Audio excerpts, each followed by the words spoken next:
Alright guys, toing daddy के chapter 19 में आपका स्वागत है।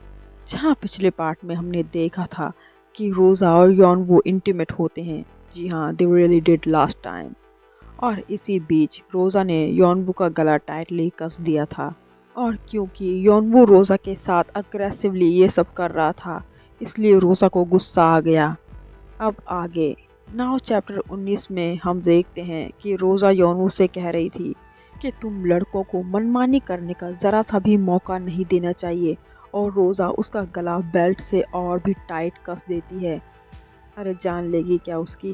बंदे का बुरा हाल कर दिया यार। मैं तो बोल रही हूँ यॉनवू एक घुसन मार ही दे इस रोज़ा के। यार तो इतना मस्कुलर है। रोज़ा को यॉनवू पर दया नहीं आ रही थी। इनफैक्ट वो ये सब खुशी से एंजॉय करती है, जैसे वो इसी दिन का इंतज़ार कर रही थी। और अब वो सोचती है, ये क्या, इसे देखकर तो ऐसा लग रहा है अभी दम तोड़ देगा। और ये यॉनवू अपने बचाव में भी कुछ नहीं कर रहा था। रोज़ा सोचती है शायद डर की वजह से कुछ नहीं कर पा रहा। अब इसके बाद भी वो रुकती नहीं है और भी ज़्यादा ज़ोर से बेल्ट को कस रही थी। बंदे की आंखें पलट जाती है। ये तो गया। अब यॉनवू एकदम से शांत हो जाता है। रोज़ा उसे उठाने की कोशिश करती है कि कहीं ये सो तो नहीं गया या शायद बेहोश हो चुका हो। वो उसे उठाने की कोशिश कर रही थी, लेकिन यॉनवू कोई हरकत नहीं करता। और अब उसकी फट गई थी, अबे कहीं ये मर तो नहीं गया ना, अब मैं क्या करूं। अब दूसरे ही सीन में यॉनवू झटके से होश में आ जाता है और सुन पड़ जाता है कि ये सब क्या हुआ। और अब वो खुद को देखता है तो वो नंगा भी नहीं था। जैसे रोज़ा उसे लाई थी उसी हालत में वो वहाँ पड़ा था। यॉनवू सोचता है, क्या ये बस एक सपना था, क्योंकि उसकी कल रात की यादें धुंधली हो चुकी थी। अब वो रोज़ा के डोर पर नॉक करता है और उसे आवाज़ देता है, हे रोज़ा, क्या तुम अंदर हो। रोज़ा बाहर आती है और कहती है, इस वक्त तुम्हें मुझसे क्या काम है। यॉनवू बोलता है, क्या मुझसे कोई, लेकिन फिर वो घबरा जाता है कि आखिर बोलूं क्या। रोज़ा कहती है, तुम्हें मुझसे कुछ कहना था ना, तो बोलो क्या है।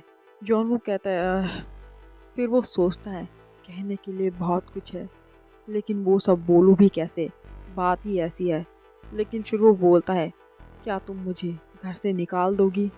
रोज़ा सीधा सीधा तो कुछ नहीं बोलती, लेकिन वो इतना ही कहती है कि कल रात तुम बहुत निराश लग रहे थे। अगर तुम ठीक से बर्ताव करते तो चाहे तुम कितने भी नशे में क्यों ना होते, शायद वो औरतें तुम पर कभी नहीं चिपकती। यॉनवू कहता है, क्या औरतें। लेकिन यॉनवू को सिर्फ इतना ही याद था कि होश खोने से पहले रोज़ा ने उसे चांटा मारा था। यॉनवू कहता है, ऐसा वैसा कुछ नहीं किया किसी ने। रोज़ा कहती है, और तुम्हारा क्या। इससे पहले मैं तुम्हें बाहर निकालूं, तुम मुझे बताओ, क्या तुम्हारा यहाँ से जाने का इरादा नहीं है। मैं तुम्हें आखिरी मौका दे रही हूँ। यॉनवू कहता है, क्या मुझे तुम्हारी बात सुननी चाहिए।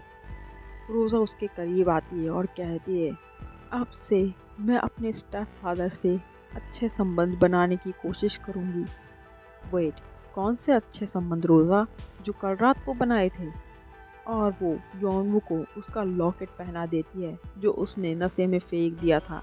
यॉनवू हैरान हो जाता है कि आखिर रोज़ा का बिहेवियर अचानक क्यों बदल गया। अब वो नहाते हुए यही सोच रहा था। नाउ शीन मॉर्निंग पर शिफ्ट होता है, जहाँ ले उसे पूछती है, तुम कल रात कहाँ थे। यॉनवू कहता है, मैं यहीं था, तुम सो रही थी इसलिए मैंने तुम्हें जगाना ठीक नहीं समझा। अब घर के नौकर किसी बात से डरे हुए थे, जहाँ रोज़ा भी ऊपर से ये नज़ारा देख रही थी। और चैप्टर 19 यहीं एंड हो जाता है। पक्का इस रोज़ा ने कुछ नई कलाकारी की होगी। अब आगे रोज़ा और यॉनवू का रिश्ता कैसा होगा, ये तो आने वाले एपिसोड्स में ही पता चलेगा। तब तक के लिए bye bye and take care, and yeah, don't play with daddy. Bye.